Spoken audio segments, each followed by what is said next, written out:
Channel पर स्वागत है।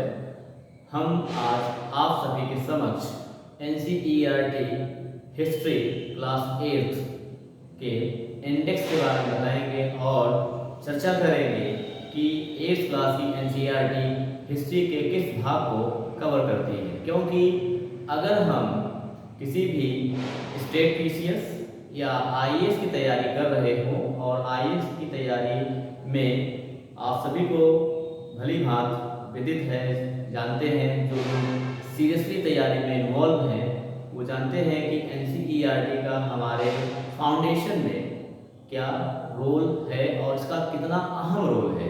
तो इस रोल को NCERT खुद परिभाषित करती है और बताती है। यदि आपको अपने सामान्य अध्ययन के भाग को बहुत ही आधारभूत तरीके से मजबूत करना है और कहीं भी उसमें किसी भी प्रकार का कंफ्यूजन ना हो, तो उसके लिए जो है आपको NCERT बहुत ही अच्छी तरीके से पढ़नी होगी।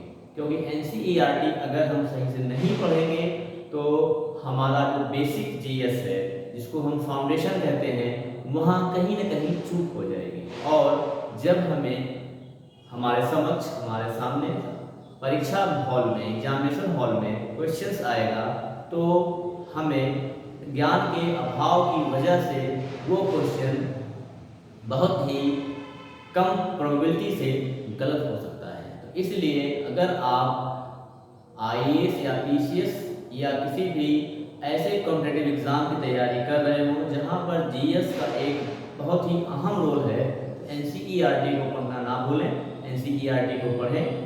और साथ ही साथ मैं आपसे ये कहना चाहूँगा, अगर आप हमारे YouTube चैनल को एज फर्स्ट देख रहे हो या आपके समक्ष हमारा चैनल फर्स्ट टाइम अपीयर हुआ हो, तो आप हमारे चैनल को सब्सक्राइब करना ना भूलें। साथ ही साथ अगर वीडियो आपको पसंद आती है तो आप लाइक करें, अपने ग्रुप फ्रेंड सर्कल्स में अवश्य शेयर करें। यह हमारा आपसे एक अनुरोध है।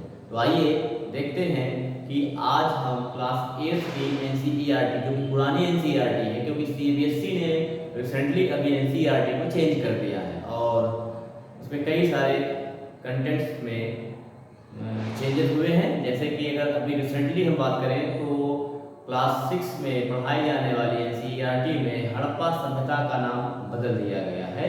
हड़प्पा सभ्यता को सिंधु सरस्वती सभ्यता के नाम से जाना जाएगा या इंडस सरस्वती सभ्यता के नाम से जाना जाएगा, जो कि बहुत पहले हड़प्पा सभ्यता के नाम से जाना जाता था।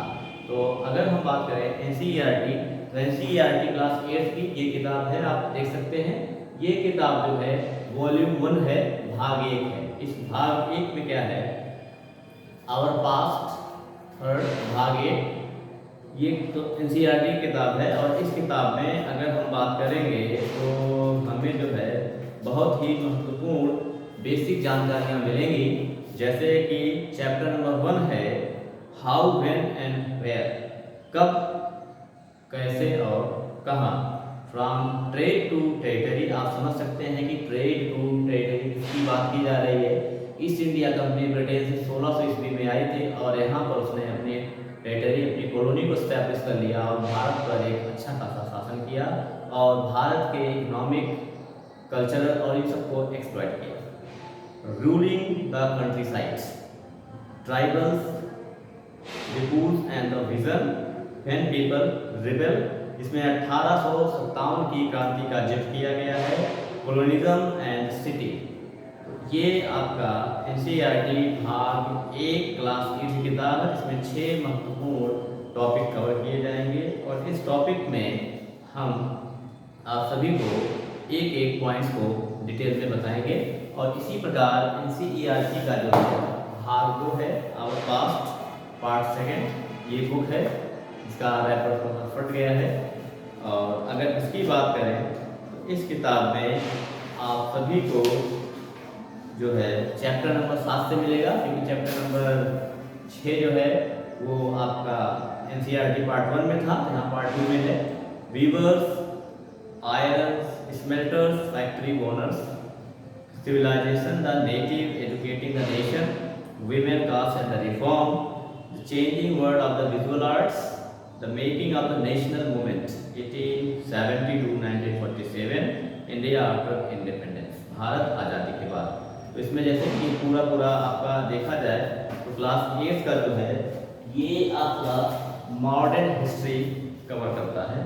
और इस मॉडर्न हिस्ट्री पे अगर आप 8th की बुक को सही से पढ़ लेंगे तो आपका बेसिक हिस्ट्री का जो मॉडर्न इंडिया का जो पार्ट है वो प्रिपेयर हो जाएगा। और इसके बाद फिर हम किसी भी मानक बुक को पढ़ सकते हैं। जैसे मानक बुक में अगर आपको नेशनल मूवमेंट पढ़ना है, हिंदी माध्यम से तैयारी कर रहे हो, इंग्लिश माध्यम से तैयारी कर रहे हो, उसके लिए बिपिन चंद्रा जो है राष्ट्रीय आंदोलन 1857 की किताब है, बहुत ही अच्छी किताब है। और ये किताब एक बहुत ही सरल भाषा में, एक समझने वाली भाषा में लिखी हुई है। और आप इस किताब को पढ़ करके अपने राष्ट्रीय आंदोलन के कई सारे बिंदुओं को बहुत ही अच्छी तरीके से आप क्लियर कर सकते हैं, उसको स्पष्ट कर सकते हैं। तो बिपिन चंद्रा की किताब एक मानी जानी किताब है। जो अभ्यर्थी खासकर IAS या PCS तैयारी कर रहे हैं उन्हें बिपिन चंद्रा की किताब पढ़ना बहुत जरूरी है। और ये केवल नेशनल मूवमेंट्स के लिए है। इसी प्रकार जो है अगर आप मॉडर्न इंडिया पढ़ना चाहते हैं तो बिपिन चंद्रा की मॉडर्न इंडिया भी आती है और सुमित सरकार की आती है। ये किताब बहुत ही महत्वपूर्ण है NCERT के साथ साथ। तो हम आपको अपने नेक्स्ट वीडियो में NCERT हिस्ट्री क्लास 8th की कई सारे ऑलमोस्ट 10 वीडियोस में हम पूरा का पूरा NCERT क्लास 8 कवर कर लेंगे। तब तक के लिए आप हमारे चैनल से जुड़े रहें और आगे भी हमें अपना सहयोग प्रदान करते रहें। धन्यवाद। Thanks for watching. लाइक करना और शेयर करना ना भूलें। वंस अगेन नमस्कार।